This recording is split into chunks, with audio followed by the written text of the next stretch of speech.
Hey everybody, my name is Thomas Spencer and this is TheBibleGuy.com.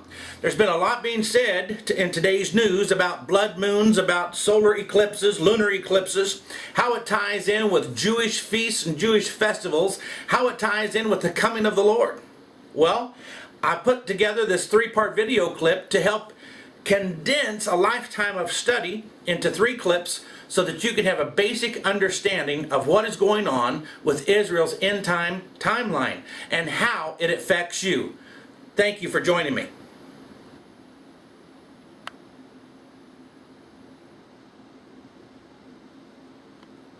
Go from anchor number 2 to anchor number 3, and again, all theologians pretty much agree on these anchors. So we're going to go back to Daniel 9:26, and Daniel prophesied of the crucifixion of Jesus right down to the fulfilling of the Feast of Passover. Israel rejects Jesus the Messiah. Romans 11:25. Paul tells us when the Jews rejected Jesus, they became partially blind, they became hardened. In John chapter 4, verse 40. Now, I haven't heard anybody talk about this verse, but this is the prophetic gesture of Jesus. It's the woman at the well. She's a Samaritan. Now, Samaritans were part Jew and part Gentile, where they intermixed, they got married, and they had kids. Samaritans, as far as the Jews were concerned, were just dirty dogs because they intermixed. Now, here's this woman at the well, and she's got some revelation, and she understands who Jesus is. But she's a Samaritan. She goes into the town. She tells everybody in town that, come and see the man who told me everything about my whole life. The whole town comes out, and they see Jesus at the well. The next thing you know, they're begging Jesus to come and stay with them and teach them more. These are Samaritan dogs. These are you and me. Gentiles. We're Gentiles. These are Samaritans. John chapter 4, verse 40, excuse me, Jesus stayed at Samaria for 2 days. Unheard of for a Jew to enter a Samaritan town, let alone a Jewish rabbi or teacher to enter a Samaritan town. And he stayed there for 2 days, or 2,000 years. So the theologians agree that from anchor number 2 at the crucifixion of Jesus to anchor number 3 is about 2,000 years, and at 2,000 years something amazing is going to happen. There's a major event that restarts Israel's prophetic. Now we're going to go right in to part 3.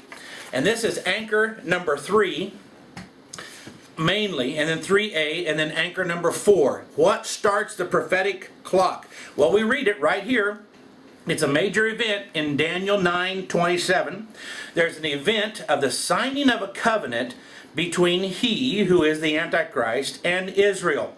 This is why the miracle and fulfilled prophecy of Israel becoming a nation had to be in place, which has already happened. It had to be in place right now before this clock or this prophetic clock could restart. So Israel has already become a nation.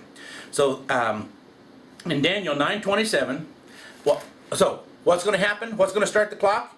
It's going to be some type of a signing of a covenant between the Antichrist and Israel.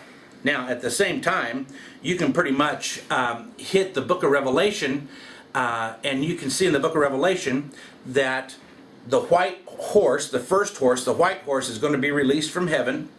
That white horse is, the rider is the Antichrist. So are you getting this? All of this starts at anchor number 3, and I'm telling you, all theologians pretty much believe right there, clear up to anchor number 3.